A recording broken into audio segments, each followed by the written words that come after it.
दोस्तों, all India anganwadi news channel से जुड़ने के लिए आपको नीचे दी गई रेड कलर की सब्सक्राइब बटन पर क्लिक करना है। उसके बाद नोटिफिकेशन बेल बनकर के आएगी, उस पर आपको क्लिक करना है। फिर उसके बाद तीन ऑप्शन आपकी स्क्रीन पर आएंगे। सबसे ऊपर का ऑप्शन जो ऑल है उस पर आपको दबा। नमस्कार दोस्तों, all India anganwadi news channel की आज दोपहर की सच्ची खबरों में आप सब भाई बहनों का स्वागत है। 15 बड़ी खबरें हैं और अलग अलग राज्यों से हैं। पूरा वीडियो देख लेना, समझ लेना किस राज्य से कौन सी खबर है और क्या क्या सरकारी आदेश कौन कौन से राज्यों के हैं। बहुत ही जरूरी खबरें हैं आंगनबाड़ी बहनों। पावर बैंक का भी आदेश है कि आंगनबाड़ी बहनों को मोबाइल चार्ज करने के लिए पावर बैंक दी जाए और तमाम ब्लॉकों पर पावर बैंक पहुंचा दी गई है और काफी जगह इसका वितरण भी आंगनबाड़ी बहनों को कर दिया गया है। शेष जगह जो बची है उनका भी वितरण हो, इसके लिए आदेश आया है। हम आपको सबसे पहले बता दें, एक जो बड़ी खबर ये आ रही है, सबसे पहले बता दें पंचायत जो चुनाव होने जा रहे हैं उत्तर प्रदेश में, बड़ी खबर है। निर्वाचन आयोग की तरफ से एक सरकारी आदेश जारी है। जो भी बहनें बीएलओ का काम कर रही हैं उनके लिए देख लीजिए समस्या सामने आने वाली है। क्यों? संक्रमण काल चल रहा है, ऐसे में घर घर जाओ और काम करो, ये वाकई में आंगनबाड़ी बहनों को मुसीबत खड़ा करेगा। तो हम आपको बता दें, पंचायत चुनाव के लिए 80,000 मतदाता केंद्रों के 2 लाख से अधिक मतदाता स्थलों की मतदाता सूची के लिए 1 लाख से अधिक कर्मचारियों को बीएलओ के पद पर तैनात किया जाएगा। पहली बार राज्य निर्वाचन आयोग ने पंचायत चुनाव में मतदाता सूची में नाम जुड़वाने के लिए ऑनलाइन आवेदन की व्यवस्था की है और ई बीएलओ मोबाइल ऐप राज्य निर्वाचन आयोग ने इस बार बीएलओ की सुविधा के लिए ई बीएलओ मोबाइल ऐप तैयार किया है और बीएलओ इस जो है ऐप के जरिए ही सूचना संबंधित अधिकारी को प्रस्तुत करेंगे और ऐप के जरिए ही बीएलओ के कामकाज की निगरानी भी की जाएगी। मोबाइल पर मिलेगी सूचना। राज्य निर्वाचन आयोग के आयुक्त मनोज कुमार है, उन्होंने मतदाताओं को मतदाता सूची, चुनाव कार्यक्रम और परिणाम की जानकारी मोबाइल पर एसएमएस के जरिए दी जाएगी, ऐसा जानकारियों में आ रहा है। अभी सरकारी आदेश भी हम दिखाएंगे निर्वाचन आयोग का उत्तर प्रदेश से भी, और भी राज्यों से कई सरकारी आदेश है। सभी भाई बहन पूरा वीडियो डेली का देखा करो, 4 वीडियो लाते हैं, बढ़िया बढ़िया खबरें रहती हैं। अब ये देखो, यूपी में पंचायत चुनाव को लेकर आयोग ने शुरू की तैयारियां।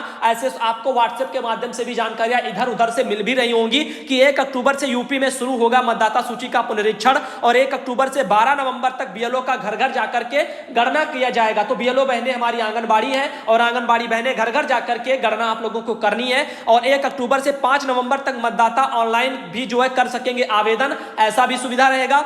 29 जो है दिसंबर 2020 को होगा मतदाता सूची का अंतिम प्रकाशन। ये भी मतदाता सूची आपकी 29 दिसंबर को निकल के आएगी। अब ये देखो, हम आपको इलेक्शन कमीशन का जो है यूपी में सीधा आपको आदेश दिखाते हैं। राज्य निर्वाचन आयोग उत्तर प्रदेश का 15 सितंबर को कल ही ये अधिसूचना जारी की गई उत्तर प्रदेश में पंचायत चुनाव को लेकर के, कब और क्या कितना होगा। और बीएलओ में जो आंगनबाड़ी बहनों आप लोग ज्यादातर ड्यूटी में लगी हो तो आप सबके लिए एक काम, एक बोझ संक्रमण काल में और बढ़ गया। बाकी के भाई बहन राज्यों वालों, भैया परेशान मत होना, पूरा देख करके जाना। राज्य, हर राज्य से खबरें हैं, एक करके ही तो मैं दिखा पाऊंगा। अभी देखिए यहां पर लिखा है ग्राम पंचायत अधिनियम 1947 की धारा है, सब कुछ लिखा हुआ है, जिसमें समय सारणी हम आपको बता दें 15 से लेकर के 30 सितंबर तक क्या होगा।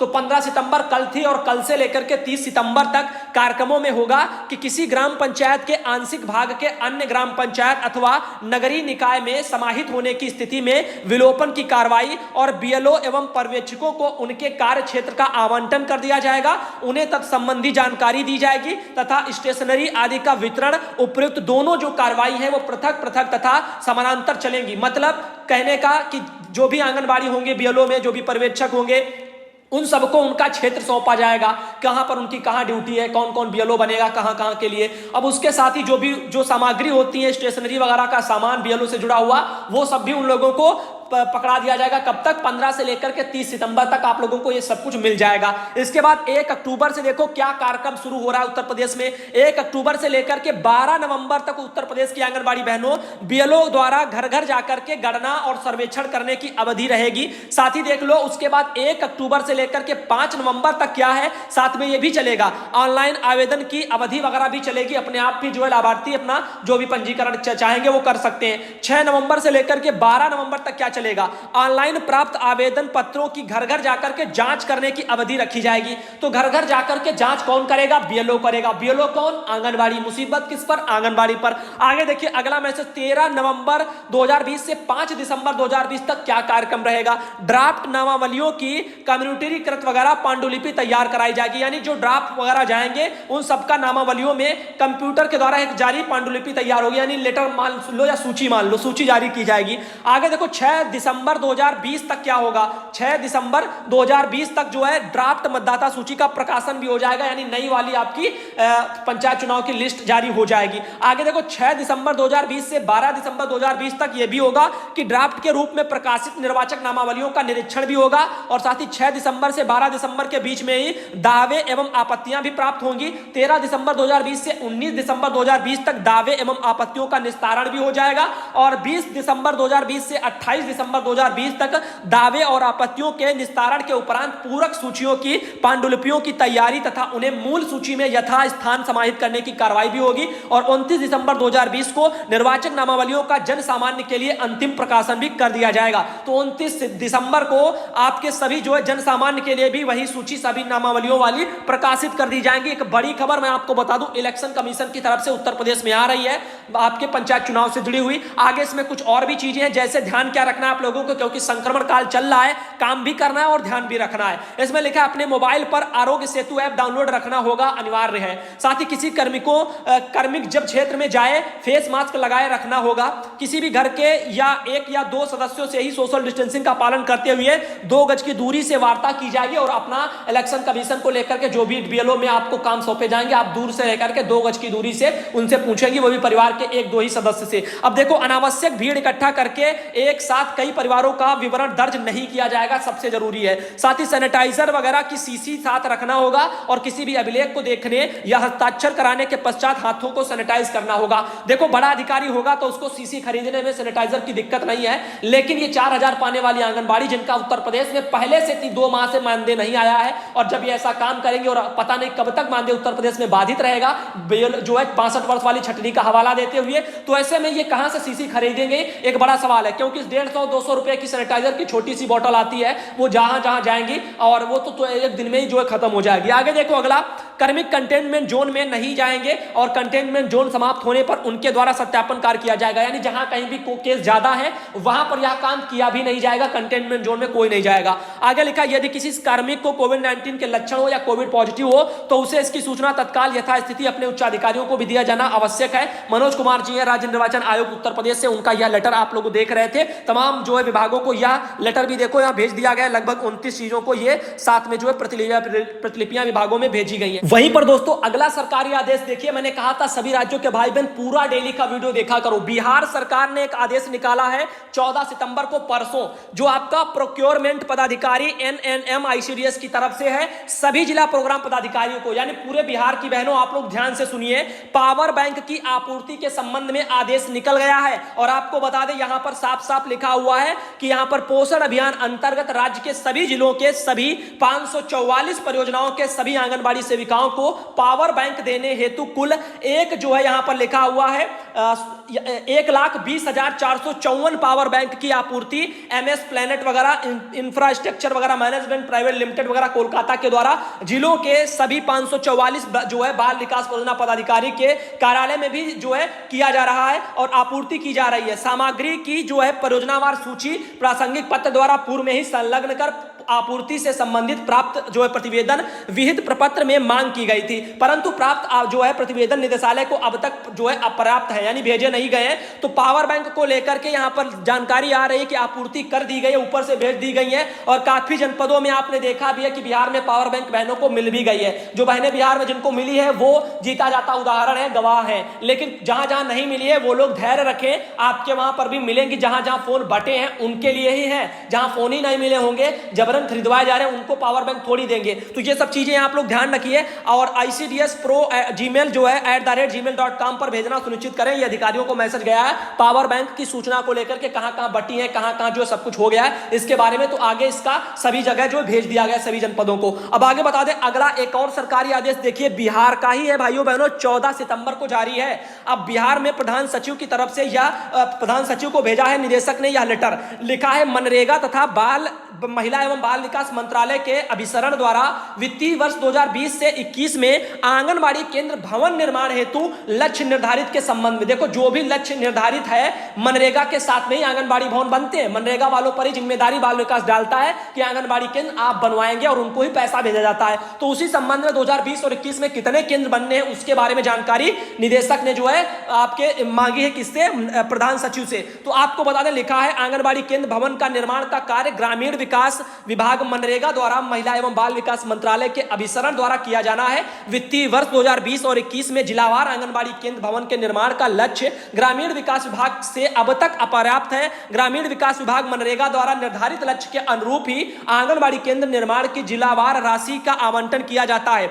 अतः अनुरोध है कि वित्तीय वर्ष 2020 और 21 में आंगनबाड़ी केंद्र भवन निर्माण का लक्ष्य निर्धारित करते हुए तदनुसार निर्धारित लक्ष्य का जिलावार सूची उपलब्ध कराने की कृपा करें। तो जानकारी मांगी जा रही है कि अपना नीचे से सूची बना करके दो कौन कौन से केंद्र कहां पर आंगनबाड़ी के बन रहे हैं, तो उसके बारे में उसका भुगतान हो पैसे का, ये सब चीजें और कार्रवाई हो, क्योंकि एक बार में पूरा पैसा नहीं आता है, थोड़ा बनता है, फिर उसके बाद दिखाना पड़ता है कि इतना इतना काम यहाँ चल रहा है, फिर आगे का पैसा आता है।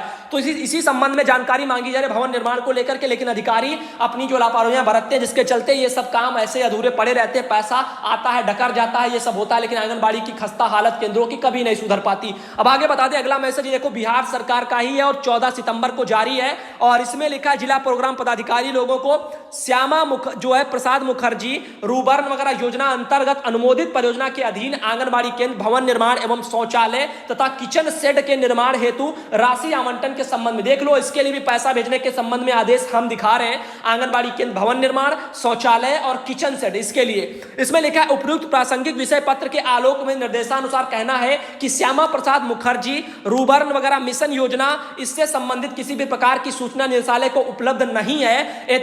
एतयो अनुरोध है कि श्यामा प्रसाद मुखर्जी रूबर्न मिशन योजना के संबंधित विस्तृत विवरणी निदेशालय को उपलब्ध कराई जाए ताकि इससे संबंध में उचित कार्रवाई की जाए। देखो यहाँ पर पदाधिकारी जो हैं उन्होंने ये भेजा है बिहार सरकार ने, और आंगनबाड़ी केंद्र भवन निर्माण को लेकर के प्रभारी पदाधिकारी जो जिला प्रोग्राम पदाधिकारी पूर्णिया को यह आदेश भेजा है। तो ऐसे देख लीजिए बढ़िया से बढ़िया लेटर हम एक से एक बढ़कर दिखा रहे हैं। आगे एक और आदेश देख लीजिए जो 14 सितंबर का बिहार से ही है, और आपको बता दें पोषाहार योजना के लाभुकों को मुख्यमंत्री कन्या उत्थान योजना अंतर्गत भुगतान करने के संबंध में एक और आदेश निकला है बिहार पटना में। और यहां पर देखिए क्या लिखा है, इसमें कुछ मांगे वगैरह की गई हैं, जारी कुछ बिंदु हैं उनको देखिए। पोषाहार योजना में सत्यापित आवेदनों के अनुसार कुल 2,37,748 लाभुकों को भुगतान किया जाना है, जिसके कुल जो है भुगते राशि जो है यहां पर लिखा हुआ है 4,754 इतने लाख रुपया हैं, आप लोग देख लीजिए, जिसमें जो है पूर्व की भांति भुगतान किया जा रहा है।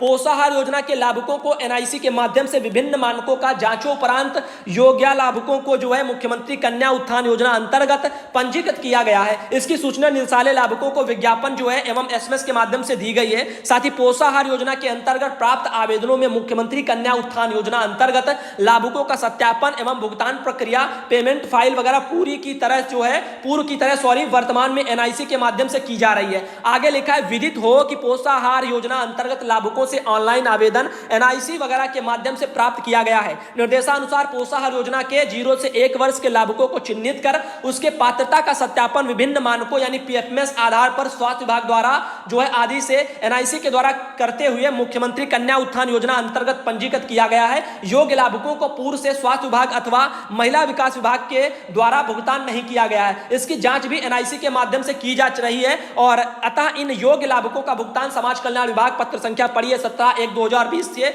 निर्देशानुसार की जा सकती है। यह आदेश और बिहार में निकला। आगे देखो भाइयों बहनों, एक और आदेश है अनीता बहन ने भेजा है, और यह आदेश उत्तर प्रदेश से है। आपको बता दें, लिखा है गुड इवनिंग भैया, अनीता बहन अहरौली आजमगढ़ से। भैया जी आपने जो है यहाँ पर पोषण माह की फीडिंग 2019 में बताई थी, मैंने उसी से जो है सब लोड कर लिया है, और यहाँ पर 1 साल का काम आ गया है। ये सब उन्होंने कहा है। मैं तो फीडिंग करती हूँ और अपने ब्लॉग में भी जो है लोगों को इसके बारे में सब सिखाती हूँ, तो बहुत बहुत धन्यवाद बहन। वही कहते हैं चैनल के आने वाले डेली के वीडियो देखो, आपको बहुत मदद मिलेगी ऑल इंडिया से। आगे देखो ये मैसेज है आजमगढ़ में 13 अगस्त को ये निकला है लेटर, और यहाँ पर देख लीजिए क्या यहाँ पर लिखा हुआ है। यहां पर साफ साफ देखो बहनों, साफ साफ लिखा ये परियोजनाएं हैं, इतना इतना पैसा है और किस लिए वो हम आपको बता दें। 27 जुलाई 2020 द्वारा पत्र प्रेषित किया गया था कि आंगनबाड़ी कार्यकर्ती द्वारा गर्भवती महिला, धात्री महिला, 6 माह से 3 वर्ष के बच्चे और 3 वर्ष से 6 वर्ष के बच्चे, किशोरी वगैरह लाभार्थियों को यहां पर उनके अनुसार 25 जो है जून तक है, 25 जून 2020 से 30 जून 2020 के मध्य अपडेट किए गए हैं। और आंगनबाड़ी कार्यकर्तियों द्वारा रजिस्टर प्रारूप की फोटोकॉपी प्राप्त कर पृथक पृथक गूगल फॉर्म में 1 जुलाई 2020 से 5 जुलाई 2020 के मध्य में दर्ज किया जाना था। आंगनबाड़ी कार्यकर्तियों से अभिलेखों की फोटोकॉपी प्राप्त कर सीएससी द्वारा लाभार्थियों के नाम को फीड किया गया है। District manager common service centre Azamgarh द्वारा निम्न परियोजना का बिल प्रस्तुत किया गया है और जिनके द्वारा प्रस्तुत बिलों को आपके परीक्षणों उपरांत जो है निदेशालय से प्राप्त दिशा निर्देशों के क्रम में बिलों का भुगतान किया जाएगा। ये बिल भेजे गए हैं जिला कार्यक्रम अधिकारी महोदय को। अब जिला कार्यक्रम अधिकारी महोदय ने देखो ये बिल अपना किसको भेजा है, सीडीपीओ लोगों को। सीडीपीओ को बोला गया है कि इसका जांच वगैरह कर लो और ये बिल सब सही है और तो इनका भुगतान वो ऊपर से कर सके पैसे का। लिखा है तत्क्रम में आपको निर्देशित किया जाता है कि इस पत्र के साथ संलग्न आपका सीएससी द्वारा प्रस्तुत आपके परियोजना के बिलों का आंगनबाड़ी केंद्रवार परीक्षण मिलान करें तथा यह सुनिश्चित करें कि सीएससी द्वारा एक आंगनबाड़ी केंद्र पर ₹50 प्रति पंजिका की दर से बिल प्रस्तुत किया गया है, जिससे भुगतान हेतु अग्रिम आदेश जो है निर्देश निर्गत किए जाएं। तो यहां पर यदि नीचे से कार्रवाई की जाएगी सीडीपीओ के लेवल से कि ये बहनों ने काम किया है इतना इतना, तो उनका जो है एक प्रति जो है यहां पर लिखा हुआ पंजिका की दर से ₹50 आएगा आंगनबाड़ी बहनों का, जो भी वो बिल वगैरह को लेकर के अपना फोटोकॉपी या कुछ भी किया होगा उसके बारे में। तो ये देखो ब्लॉक है इतने आजमगढ़ जनपद में, उनके लिए इतना इतना पैसा वहां पर बिल के तौर पर उनका अधिकारी का कहना सीडीपीओ का डीपीओ का कि ये बिल आया है, अब इसका जांच कर लो बस। आगे देखो अगला मैसेज है बाल विकास परियोजना रजपुरा वगैरह में, ये देखो ये खबर निकली है। यहां पर देखिए सब क्या है, ये सब नाम वगैरह दिए हुए हैं और इसमें सब लिखा है बाल विकास एवं पुष्टाहार रजपुरा। पुष्टाहार का वितरण को लेकर के आदेश है और इसमें हम आपको दिखा दें यहां पर दिनांक 18 सितंबर यानी जो है परसों से शुक्रवार से प्रातः 7 बजे से शाम के 5 बजे तक आंगनबाड़ी केंद्रों प्राथमिक विद्यालयों में पुष्टाहार वितरण का कार्य किया जाएगा और इसी दिन पुष्टाहार नील करते हुए इसकी सूचना भी प्रेषित की जाएगी। सोचने समझने लायक बात यह कि 7 बजे से लेकर के 5 बजे, बताओ भाई 7 से 5, अब 10-10 घंटे यदि काम कराया जाएगा तो आंगनबाड़ी बहनों, सरकार कहती है कि आंगनबाड़ी 4 घंटे मात्र काम करती है। उदाहरण के लिए आप देखें उत्तराखंड में बोला गया, ऐसे अधिकारी बोलते रहते हैं। अब 10 घंटे मान लो जब आंगनबाड़ी से काम कराया जाएगा तो 10 घंटे का पैसा सरकार का 5,000 ही देती है, तो इतना आखिर कैसे हम लोगों के साथ अत्याचार हो रहा है। तो आप लोग देखिए 5-10 घंटे काम बहनों से लिया जा रहा है, 7 बजे से बोल रहे 5 बजे तक शाम तक पूरा पोषाहार बांटो और नील करो एक ही दिन में। वाह भाई वाह। आगे देखो अगला मैसेज एक बहन ने भेजा है और ये आपका पोषण अभियान वगैरह को लेकर के लेटर जारी हुआ था ministry of women and child development की तरफ से। इसके बारे में आपको बता चुके हैं, ये मीटिंग को लेकर के नोटिस था। मीटिंग 15 सितंबर को डेट वगैरह प्रस्तावित थी, 4 बजे से 5 बजे तक ये सब कुछ लिखा है। वीडियो कॉन्फ्रेंसिंग वगैरह टाइप की होनी थी, जिसके लिए उन्होंने आईडी वगैरह भी भेजी थी इस लेटर के माध्यम से। और ये कुछ लिंक भी आपको दिख रही होंगी, ऐसे लिंक वगैरह खोलनी है, उस पर जाकर के सब करना है, तब आप हिस्सा कहीं ले पाओगे। लेकिन ये आंगनबाड़ी बहनों के सबके बस की बात नहीं, जो फोन वोन चलाना जानती है, थोड़ी स्मार्ट है, वो कर पाते हैं, लेकिन हर बहन नहीं कर पाएंगी। तो इसीलिए हमारी एक बहन है वो भी परेशान है। देखो ये गूगल मीट लिंक दी है, इन लिंकों पर जाकर के ये देखो लिंक, खाली लेटर में आप लोग कुछ नहीं कर पाओगे, आप टाइप ही नहीं कर पाओगे क्या लिखा है क्या क्या, जरा सा भी कुछ गड़बड़ हुआ खुलेगा नहीं। आप लोगों को यदि सीधा लिंक व्हाट्सएप से कोई भेजेगा विभाग के अधिकारी, तभी आप खोल करके कुछ कर पाओगे। तो ये सब चीजें वेबिनार वगैरह जो सीरीज है मैंने बताया ना, वेबिनार कार्यक्रम बनाए जाएंगे, उन्हीं के संबंध में है। सब वीडियो आप जब भी हो रहा है, सब वीडियो कॉन्फ्रेंसिंग टाइप का हो रहा है, यानी सब ऑनलाइन टाइप का हो रहा है, घर घर नहीं जाना है ज्यादा, ताकि कोरोना ना फैले। तो ये सब कुछ गूगल मीट लिंक दी गई है, उसके माध्यम से वेबिनार आयोजन होने हैं, उसी के संबंध में सब कुछ है। और इसमें तारीख भी भाइयों बहनों दी हुई है, जैसे ये देख सकते हो 15 सितंबर को ये जो है कल भी था, 18 सितंबर को भी यहाँ पर लिखा है वेबिनार 2, 21 सितंबर को वेबिनार 3 होगा। और इसके लिए आप सब देख सकते हो यहाँ पर, और आगे यहाँ पर देख लीजिए ये लिखा है 25 सितंबर को भी वेबिनार 4 है और 29 सितंबर को वेबिनार 5 है। सामने ये अधिकारियों के नाम भी हैं, गूगल वगैरह मीट लिंक भी इसमें दी है, लेकिन ये लिंक आप ऐसे टाइप कर ही नहीं पाओगे। तो हम आपको बता दें आज का वीडियो कैसा लगा दोपहर का। वाकई में अगर पसंद आया, लगा कि मैंने कई सरकारी आदेश बहुत ही जरूरी दिखाए हैं, तो प्लीज लाइक करके यार जरूर जाना। और शाम का जो वीडियो लाने वाले उसमें हम 2 खुशखबरी आप लोगों के लिए ला रहे हैं, इंतजार जरूर करना आज शाम के 7 बजे का वीडियो का, और पूरा वीडियो वो भी देखना। उसमें 2 खुशखबरियों के साथ साथ आप लोगों को कई सरकारी आदेश इसी तरह हम उसमें भी लेकर के आने वाले हैं। उम्मीद है कि आप लोग पूरा वीडियो वो भी देखेंगे और ये भी आप लोगों ने देखा होगा।